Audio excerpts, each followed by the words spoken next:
오늘은 기적을 넘어 경건의 삶으로 라는 제목으로 함께 말씀 나누겠습니다.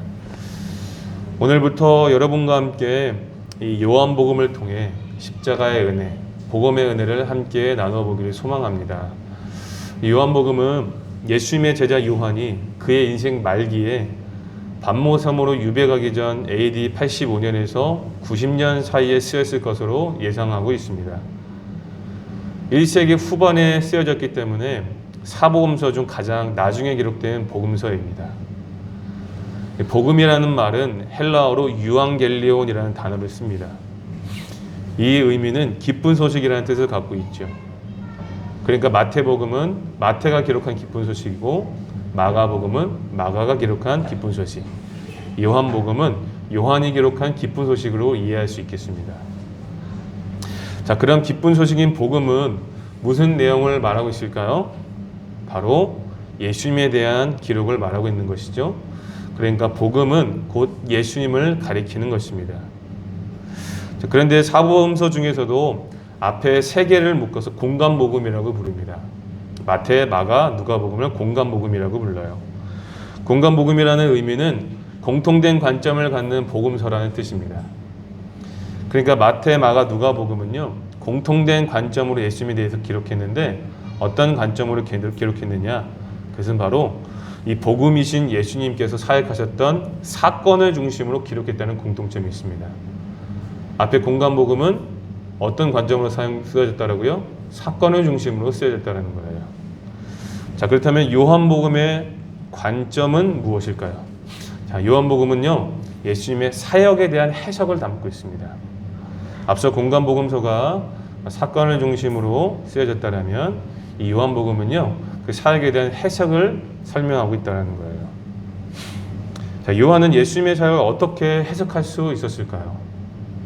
그 이유는 아마도 각 복음서마다 기록되어 있듯이 예수님께서 아주 중요한 사역의 기로를 맞이할 때마다 요한을 동행시켰기 때문입니다. 그렇죠? 예수님께서 아주 중요한 사역의 기로를 맞이할 때마다 항상 3명의 제자들만 데리고 다니셨는데 그 중에 한 사람이 바로 요한이었다라는 거예요. 물론 마태도 예수님의 제자이긴 하지만 아주 중요한 사역의 현장을 직접 목도하지 않았기 때문에 그 사건이 의미하는 바가 무엇인지 온전히 깨달지도 못했을 수 있겠죠. 마가와 누가는 예수님의 사역 현장을 직접 보지 못했던 인물들이었기 때문에 사건 중심으로 기록했을 가능성이 있습니다. 이처럼 공간복음서와 요한복음은 관점의 차이가 분명히 존재하고 있어요. 하지만 4개의 복음서가 공통적으로 말씀하고 있는 바는 확실합니다. 그것이 무엇입니까? 복음이신 예수님에 대해서 말씀하고 있다는 거예요. 여러분, 시각장애를 가진 3명의 사람에게 코끼리를 만지게 해주었다라고 한번 생각해 볼까요? 이들은 코끼리를 볼 수 없지만 만지는 것을 통해 코끼리를 알아가려고 했습니다. 한 사람은 코끼리의 다리를 만지고는 코끼리는 기둥과 같은 동물이다 라고 생각했습니다. 두 번째 사람은 코끼리의 귀를 만지고는 코끼리는 넓은 양탄자와 같다라고 생각했습니다. 세 번째 사람은 코끼리의 배를 만지고는 큰 이불과 같다라고 생각했습니다. 성도님들이 생각했을 때 어떤 사람이 정답일까요? 사실 부분적으로는 모두 정답이죠. 그러나 부분적인 정답이라고 해서 전체적으로 정답일 수는 없습니다. 이 모든 것을 하나로 합했을 때 하나의 완전한 코끼리가 되는 것이지요. 마찬가지로 4개의 복음서가 우리에게 들려졌다는 것은 그만큼 우리에게 완전한 예수님의 복음을 증언하고 있다라고 생각할 수 있는 것입니다. 그리고 어떤 책이든 기록한 목적이 분명하게 있죠. 요한복음 역시 기록한 목적이 분명합니다. 오늘 우리가 읽은 20장 30절은 요한복음이 기록된 목적을 분명하게 밝혀주고 있습니다. 우리 다시 한번 20장 30절 말씀 한번 읽어보겠습니다. 시작. 오직 이것을 기록함은 너희로 예수께서 하나님의 아들 그리스도이심을 믿게 하려 함이요 또 너희로 믿고 그 이름을 힘입어 생명을 얻게 하려 함이니라. 아멘. 자, 여기에서 중요한 3가지 단어가 있습니다. 그것은 바로 예수 그리스도, 믿음, 생명입니다. 가능하시다라면 펜으로 이 3개의 단어의 동그라미를 그려도 좋을 것 같습니다. 이 요한복음의 핵심은요, 말씀이신 예수 그리스도, 그리고 믿음, 이 생명이라는 단어가 오늘 이 방금 전에 읽었던 20장 3절 말씀에 전부 다 기록되어 있는데 핵심 단어라고 기억하시면 됩니다. 요한복음이 기록된 목적은 무엇입니까? 예수 그리스도를 믿음으로 생명을 얻게 된다는 것을 알리기 위함입니다.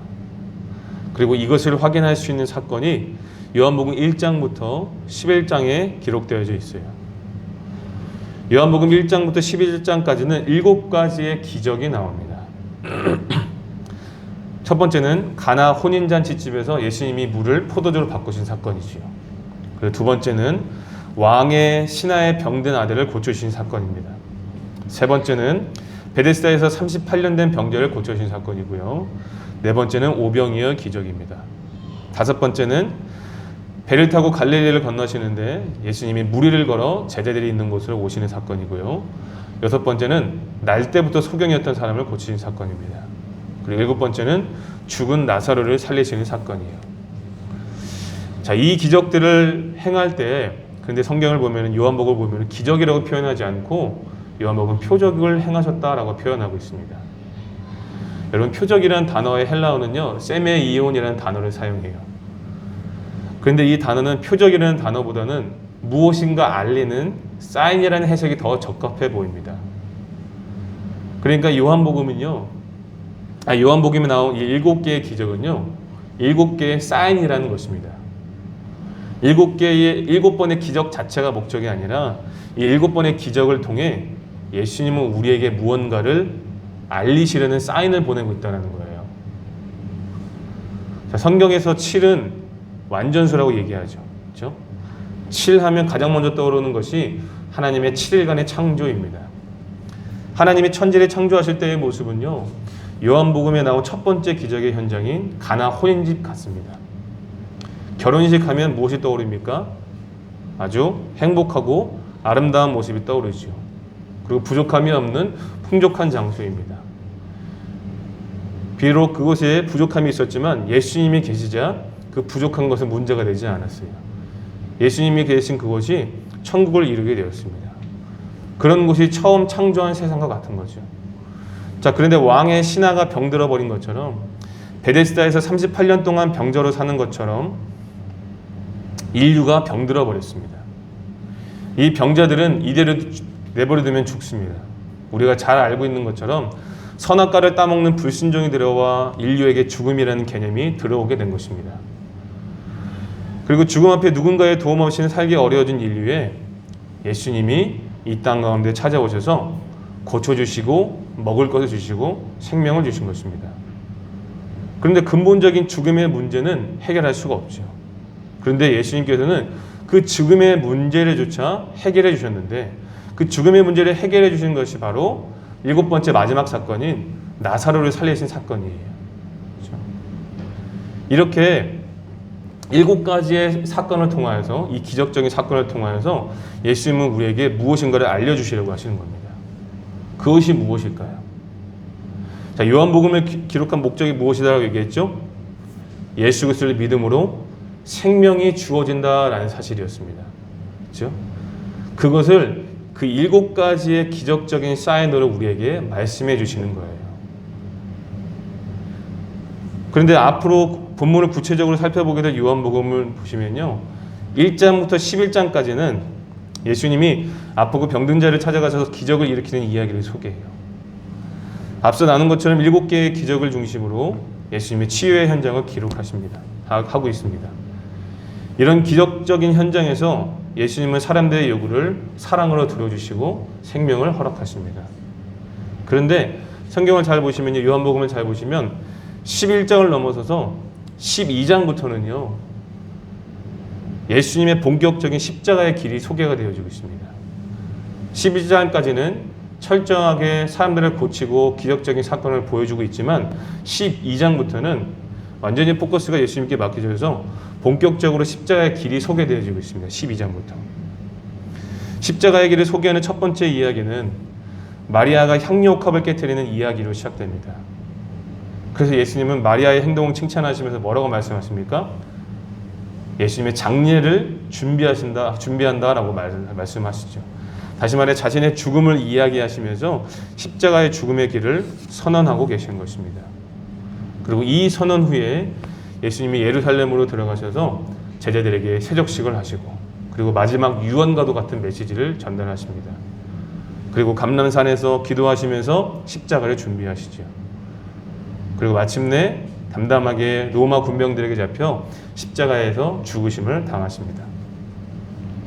이제는 요한복음은요 11장까지는 예수님께서 사람들의 필요를 채워주시고 문제를 해결해 주신 사실이 소개되었다면 이후 12장부터는요 예수님께서 십자가의 길을 걸어가시는 십자가의 길만을 소개합니다. 이것을 다른 말로 이야기하면 요한복음 11장을 기점으로 기적을 갈망하는 신앙과 십자가의 길을 가는 신앙으로 구분된다는 거예요. 여러분 그런데 누구라도 기복신앙이 잘못된 것을 알기에 기적을 갈망하는 신앙이란 말을 들으면 잘못되었다라는 생각이 듭니다.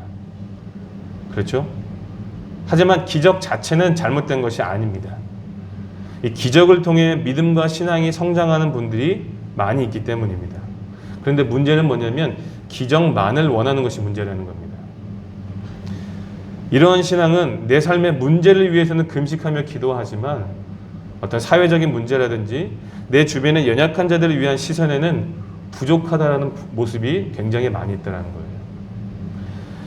예수 그리스도를 통해 생명을 얻었다라면 이제 그 생명을 우리의 이웃과 사회적 약자들에게 흘려보낼 수 있어야 된다는 겁니다.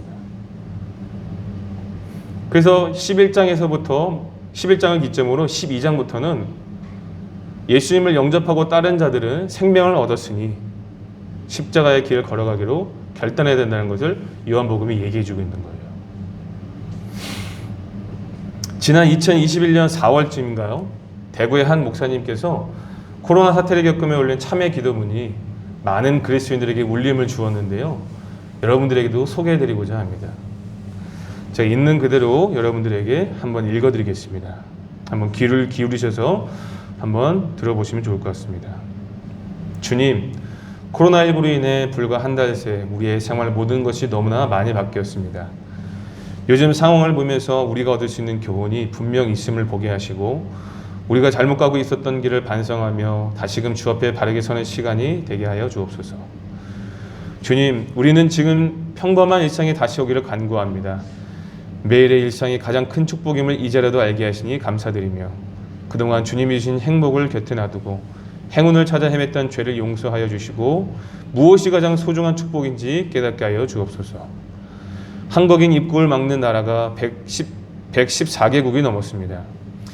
주님, 이것은 기회가 있을 때마다 지나치리라만큼 해외여행을 다니는 한국인에게 이제는 좀 절제하려는 주님의 사인같이 느껴집니다. 남들과 관계없이 나만 즐기면 된다는 우리의 이기적인 마음들을 이제는 바꿔주시고 어려운 이웃에 대한 공감과 나에 대한 절제가 조금 더 삶에서 많이 나타나게 하여 주옵소서. 주님, 동남아와 중동 국가들 그리고 아프리카 나라들까지도 한국인을 무시하고 강제 격리시키고 있습니다. 이것은 그동안 한국인들이 철저하게 가난한 나라의 사람들을 무시해온 것에 대한 정확한 인강보같이 느껴집니다. 앞으로 한국에 와 있는 외국인 노동자들을 더욱 인격적으로 대하게 하시고 소중히 여기게 하여 주옵소서. 나그네와 고아를 사랑하고 대접하라는 주님의 마음을 생활 속에서 실천하게 하여 주옵소서. 주님, 마스크 없이는 하루도 살 수 없는 세상이 되고 말았습니다. 이는 그동안 너무 많이 무책임한 말을 내뱉고 거짓 뉴스를 아무렇지 않게 퍼날랐던 우리들에게 조금 더 침묵하며 살라는 주님의 명령같이 느껴집니다. 앞으로 조금 더 내 입을 막으며 적게 말하고 진실말을 전하기 위해 노력하게 하여 주옵소서. 주님, 모이는 교회를 막으시는 것은 그동안 한국교회가 세상 속에서 빛과 소금의 역할을 전혀 감당하지 못한 채 자기들끼리 모이는 일에만 힘쓴 것에 대한 벌처럼 느껴집니다. 우리 믿음의 현장이 교회가 아닌 세상임을 알려주시는 주님의 교훈임을 깨닫게 하여 주옵소서. 교회보다 교회 밖에서 더 빛나는 그리스도인이 되도록 우리가 모두 다시 노력하게 하여 주옵소서. 교인이 5만이니 10만이니 하는 것이 모두 거품인 것을 알게 하신 주님, 하루아침에 예배당의 교인들은 없어질 수 있음을 깨닫게 하시니 감사합니다. 목사의 관심이 교인의 수에만 있고 교회의 자랑이 그 크기에만 있었다면 이제 그 마음을 돌이켜 우리의 참된 자랑이 무엇인지를 생각하게 하여 주옵소서. 나의 자랑이 천박한 교회 크기가 되지 않게 하시고 내 기도의 간구가 경쟁에서의 승리가 되지 않게 하여 주옵소서. 오직 존귀한 그리스도 예수만이 우리의 자랑이 되게 하여 주옵소서. 주님, 이 어려움이 다 지나고 난 후 이 땅의 교회들이 다시 새로워지며 주 안에서 하나의 교회로, 같은 교회로 함께 천국을 향해 나아가게 하여 주옵소서. 주님이 가르쳐 주신 기도와 같이 거룩한 공교회가 되게 하여 주옵소서. 아멘. 이렇게 기도하셨습니다. 제가 이 기도문을 읽는데 목회자이기 전에 하나님 앞에 한 사람의 성도로서 너무나 부끄러운 생각이 들었습니다. 이 기도문을 읽으면서 내 안위만을 생각하며 전전긍긍했던 신앙이 나에게도 너무 뿌리 깊이 박혀있는 것을 발견했기 때문입니다. 여러분들은 어떠셨나요? 이 기도문을 들으시면서 어떤 생각이 들으셨나요? 우리 그리스도인들이 왜 세상으로부터 지탄을 받게 되었을까요? 여러분, 그 이유는 신앙이 없어서가 아닙니다. 나의 개인적인 안위와 기적만을 바라는 신앙이었기 때문이에요. 다시 한번 말씀드리지만 기적 자체는 잘못된 것이 아닙니다. 왜냐하면 우리의 삶에는 수많은 문제들이 있고 그 문제를 해결받기 위해 하나님을 의지하며 하나님께 나아가기 때문입니다. 하지만 어린아이들이 시간이 지남에 따라 성장하듯 우리의 신앙도 성장할 필요가 있습니다. 이제는 우리의 문제 해결만이 아니라 사회와 이웃의 문제에 시선을 돌릴 수 있어야 한다는 것이죠. 이웃과 사회적 약자를 섬기기 위해 마땅히 고난의 길을 선택할 수 있어야 한다는 겁니다. 그리고 그것이 바로 십자가의 길입니다. 예수님이 십자가를 선택하신 이유는 우리만이 아니라 모든 인류를 구원하기 위함입니다. 특별히 누가복음 4장에 기록되어 있는 것처럼 가난한 자에게 복음을 전하고 포로된 자에게 자유를 주며 눈먼 자를 다시 보게 하기 위함입니다. 그러므로 우리는 예수 그리스도를 통해 생명을 얻었으니 이 요한복음 11장에 머물러 있는 것이 아니라 12장으로 넘어가 십자가의 길을 가기로 결단해야 됩니다. 우리가 마가복음을 통하여서 수요 기도회에 마가복음을 통하여서 이 십자가의 길이 죽음의 길이라는 것을 확인할 수 있었죠. 나의 자아를 내려놓고 내 뜻이 아닌 아버지의 뜻대로 가는 길입니다. 그래서 십자가의 길은 자기 부인의 길이라고 할 수 있겠죠. 하나님의 뜻은 우리가 가난한 자들에게 복음을 전하고 눌린 자를 자유케 하며 헐벗은 자들을 입히기를 원하십니다. 내 개인적인 안위만을 생각했던 모습과는 정반대의 모습을 원하시는 거죠. 그래서 우리가 이 길에 들어서면 복음이 우리의 양심을 찌르고 우리의 마음을 찢어 놓습니다. 우리의 영혼이 흔들리기도 할 것입니다. 내 모습을 보며 부끄럽기도 할 것입니다. 우리의 삶이 십자가의 길에 놓여 있다면 말씀 앞에 부끄럽고 고통스러운 것은 사실 당연한 것입니다. 왜냐하면 그것이 바로 십자가의 길이기 때문입니다. 얼마나 고통스러운 길이면 예수님조차도 이 잔을 내게서 옮겨주십시오라고 기도했겠습니까? 자기의 생명을 주시기까지 이웃과 인류의 구원을 위해 그 길을 선택하셨다라는 것이죠. 그리고 그런 고통의 과정이 오늘 우리에게도 분명하고 확실하게 있어야 부활의 참 생명이 무엇인지 그때 진짜 알게 되는 것입니다. 여러분들은 언제 십자가 앞에 고통스러워 해보셨습니까? 언제 그리스도의 생명으로 충만해 보셨습니까?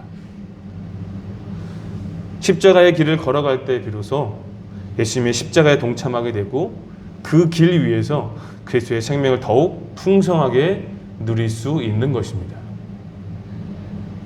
요한복음은 바로 그것을 우리에게 선포하고 있습니다. 그래서 예수 그리스도를 믿으면 생명을 얻게 된다라고 말씀하고 있는 거예요. 부디 이번 요한복음 묵상을 통해 예수 그리스도의 생명으로 충만해지는 시간이 될 수 있기를 예수님의 이름으로 축복합니다. 예수 그리스도, 믿음, 생명, 이 핵심적인 메시지는요 요한복음에만 국한된 것이 아니에요. 모든 복음서에 고스란히 묻어져 있습니다. 마태복음에서도 동일하게 나와 있어요. 마태복음 1장부터 16장까지는요 수많은 기적들을 소개하죠. 그런데 16장에서 예수님이 제자들에게 이렇게 묻습니다. 사람들이 나더러 누구라 하느냐? 그때 베드로가 대답하죠. 주는 그리스도시요 살아계신 하나님의 아들이십니다. 이 대답을 들으시고는 예수님께서 이 땅에 오신 목적이 십자가에서 죽으시는 것이다라고 말씀하시면서 제자들에게도 자기 십자가를 지고 나를 따르라 라고 말씀하셨습니다. 분명히 기점이 있었다는 거예요. 마가복음도 마찬가지죠. 마가복음도 1장부터 8장까지는요. 수많은 기적들을 통해 예수님이 누구신지 소개하지만 8장에서는요. 제자들이 예수님을 하나님의 아들이요 그리스도라고 고백하자 9장부터는요. 예수님이 이 땅 가운데 오신 목적, 십자가에 대해서 말씀하시고 제자들도 자기 십자가를 지고 나를 따라라 라고 명령하셨습니다. 그래야 예수께서 이 땅을 심판하기 위해 재림하실 때 그들이 영광 가운데 주님을 맞이할 수 있다라고 말씀하셨습니다. 예수 그리스도, 믿음, 생명, 이 메시지는요 모든 복음서에서 동일하게 발견되어지는 핵심 단어입니다. 성도 여러분, 정말 신실한 그리스도인은 하나님의 은혜로 돈을 많이 벌고 사회적 위치가 올라가는 것이 아닙니다. 가진 것과 처한 환경을 넘어서 신실한 모습으로 복음 앞에 서 있는 사람이 진짜 신실한 사람이에요. 나의 유익을 위한 신앙이 아니라 십자가를 짐으로 함께 살아가는 삶을 추구하는 사람입니다. 그래서 이런 사람은요, 죽으면 가는 천국의 개념이 아니라 이 땅에서 부활의 삶으로 천국을 구현해내는 사람입니다. 여러분, 전 세계에 예수님의 복음이 확장될 수 있었던 이유는 바로 이런 신실한 자들의 십자가의 삶이 있었기 때문이에요. 이번 요한복음을 묵상하시면서 저와 여러분들이 말로만 끝나는 복음이 아니라 삶으로 구현해내는 믿음의 삶을 살아갈 수 있기를 예수님의 이름으로 축복합니다. 이제 마지막으로 영화 이야기 하나 하고 오늘 말씀을 마무리하고 싶습니다. 여러분, 기생충이라는 영화 다 보셨죠? 예, 기생충이라는 영화 다 보셨을 거예요. 그 영화의 주인공은 송강호의 가족들입니다. 영화에서 송강호와 그의 가족은 굉장히 가난한 가정입니다. 반지하에 살면서 그렇죠? 굉장히 힘들게 살고 있죠. 그런데 송강호는 상류 사회에 있는 사람들처럼 행동을 하게 되죠. 옷도 비싼 것을 입고 걸음걸이도 돈 많은 사람처럼 걷고 말투도 돈 많은 사람처럼 따라합니다. 그런데 실제 그의 직업은 상류 사회 돈 많은 사람의 기사입니다. 그런데 어느 날 이 차 주인이 차를 타는데 갑자기 코를 킁킁댑니다. 냄새를 맡는 거죠. 진짜 부자인 자신에게서 나는 냄새가 아니라 어떤 가난한 사람들에게서 나는 냄새가 나니까 전혀 평소에 맡지 못했던 냄새가 나니까 킁킁대는 겁니다. 이 송강호에게서 나는 그 가난한 냄새를 맡은 거죠. 그러니까 영화상 송강호가 아무리 가난한 자의 모습을 감추고 해도 감출 수 없는 것은 바로 냄새였다라는 거예요. 그 냄새가 송강호의 본질이었던 겁니다. 아무리 척해도 본질은 바꿀 수 없었던 거죠. 우리가 신앙생활을 하면서 신앙인인 척 할 수는 있습니다. 그리고 거룩한 척 할 수는 있습니다. 말투도 굉장히 거룩하게 말할 수 있어요. 성경도 줄줄이 말할 수 있고요. 복음도 줄줄이 전할 수 있을 거예요. 그러나 감출 수 없는 것이 있습니다. 그것은 바로 냄새라는 거예요. 냄새는 척을 못합니다. 여러분들 삶에는 어떤 냄새가 나시나요? 여러분들 삶에는 예수님의 냄새가 나십니까? 이 질문을 바꾸면 이런 것입니다. 경건의 모양을 넘어 경건의 능력이 있느냐라는 것입니다. 오늘 살아가는 지금 이 시대는요, 경건의 모양은 있으나 능력은 상실한 시대입니다. 오늘 우리가 경건의 능력을 회복해야 돼요. 경건의 능력을 영어로 표현하면 가들리네스입니다. 하나님이라는 뜻을 가진 G.O.D, 갓이 이 경건의 능력이라는 단어에 포함되어져 있습니다. 그러니까 하나님의 모습이 들어가 있는 것이 경건의 능력이라는 거예요. 우리가 일상에서 나는 예수님을 믿는다, 예수님을 사랑한다 말하지 않아도 오늘 우리의 삶에 하나님의 모습이 발견되어지면 그 사람은 경건한 사람이다라고 얘기할 수 있는 것이죠. 척하지 않아도 자연스럽게 오늘 우리의 삶의 현장 가운데 하나님의 모습이 나타나고 있는 거예요. 그리고 그렇게 경건한 모습을 한 사람은요, 자기의 유익과 기적을 요구하는 신앙에 머물지 않고 요한복음 12장부터 시작되어지는 이 십자가의 길을 걷는 사람들일 것입니다. 그것이 바로 예수 그리스도를 믿는 참 생명의 삶입니다. 그러므로 사랑하는 성도 여러분, 앞으로 진행될 요한복음 말씀을 나누면서 이 요한복음 말씀을 깊이 묵상하시면서 우리의 신앙이 나의 개인적인 유익과 기적을 넘어서서 참 경건의 삶으로 성숙되어지는 은혜가 있기를 예수님의 이름으로 축복합니다. 요한복음에서 나누는 그 복음의 은혜, 예수 그리스도를 통해서 주시는 놀라운 구원의 은혜를 깊이 경험하고 체험하여서 기적을 넘어 참 경건의 삶으로 성숙되어지는 복되고 아름다운 도전이 시작될 수 있기를 예수님의 이름으로 축복합니다. 아멘.